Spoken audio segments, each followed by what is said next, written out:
Hello everyone, আসসালামু আলাইকুম। কেমন আছেন সবাই? Good morning. এখন খুব সকালবেলা, খুব সকাল বললে ভুল হবে, মানে 9টা বাজে। তো এই যে হসপিটাল থেকে আমি ভিডিও করতেছি। হসপিটালে একদমই নেটওয়ার্ক পাওয়া যায় না। অনেকে আমাকে চেষ্টা করতেছে, আমার কাছে ফোন আসে, একটু রিং হয়ে আবার কেটে যায়। আমি ভীষণভাবে দুঃখিত।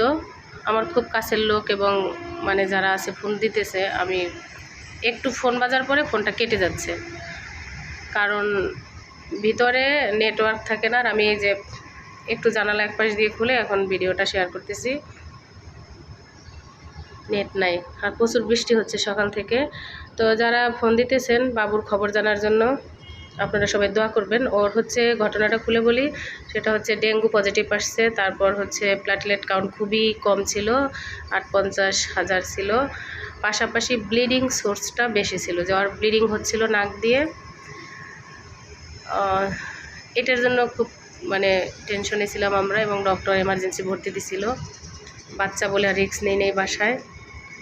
আল্লাহ ভরসা একটা আতঙ্কিত রাত কাটাইছি, কারণ রাতের বেলা ওর কয়েকবার একটু শিভারিং কাঁপুনি টাইপের আসছিল।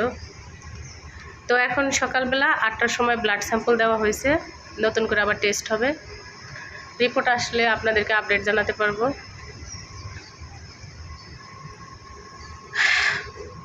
আর এখানে যারা আছে হসপিটালে, আমার কলিগরা একদম ছোট বড় সবাই, ম্যানেজমেন্ট ম্যাডাম থেকে শুরু করে ডক্টররা, আমার মনেই হয় না যে আমার কেউ নাই বা পাশে কেউ নাই, এরকম এই ফিলটা আমার আসে নাই।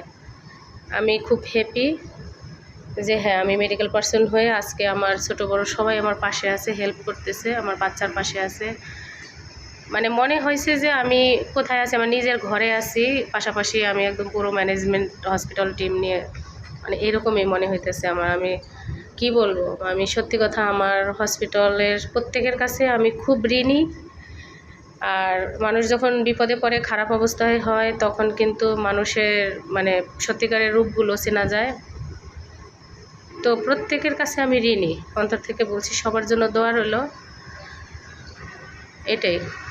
আর তাদের উদ্দেশ্যে আর কিছু বলার নেই, শুধু দোয়া করব আপনাদের জন্য যারা আমার পাশে আছেন।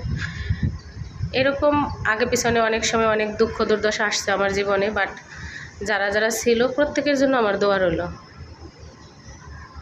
সবাই ভালো থাকবেন, আর আমার ছেলেটার জন্য দোয়া রাখবেন। আজকে রিপোর্ট ভালো হলে ডক্টর যে সিদ্ধান্ত দেবে এভাবেই চলবো, নিজে থেকে কোনো সিদ্ধান্ত নিব না। ডাক্তাররা যেভাবে বলবে এভাবেই করব। অনেক বেশি দোয়া রাখবেন, আর সবাই অনেক ভালো থাকবেন, কারণ বর্তমান সিচুয়েশন বা এনভায়রনমেন্ট খুব খারাপ। সব জায়গায় ডেঙ্গুর প্রকোপ এত বেশি, ছোট বড় বাচ্চা সবাই ম্যাক্সিমাম ঘরে ঘরে ডেঙ্গু আক্রান্ত হইতেছে। তো গত বছরও এই দিনে আমি আমার মেয়ে আক্রান্ত হয়েছিলাম, এবছর আবার ছেলেটা। কি বলবো, এই অজাত শত্রু আসলে, এগুলো তো দেখাও যায় না, বোঝাও যায় না। যাই হোক, সবাই সাবধানে থাকবেন যে যেখানে আছেন। আর 2-3 দিনের জ্বর হলে তারপরও কেউ অবহেলা করবেন না। জ্বরের পরে কিন্তু ডেঙ্গুর রিস্কটা বেশি থাকে, জ্বরের পরে আর কি ব্লাড কাউন্ট কমতে থাকে, এটা বলতে চাইছি। যাই হোক, কথার মধ্যে অনেক এলোমেলো আছে, সবাই ক্ষমা করবেন। আর ভালো থাকবেন, জাস্ট আপনাদেরকে মেসেজটা দেওয়া, এই জন্য একটু ছোট্ট ভিডিও করা। সবাই অনেক ভালো থাকবেন আর দোয়া রাখবেন। আসসালামু আলাইকুম।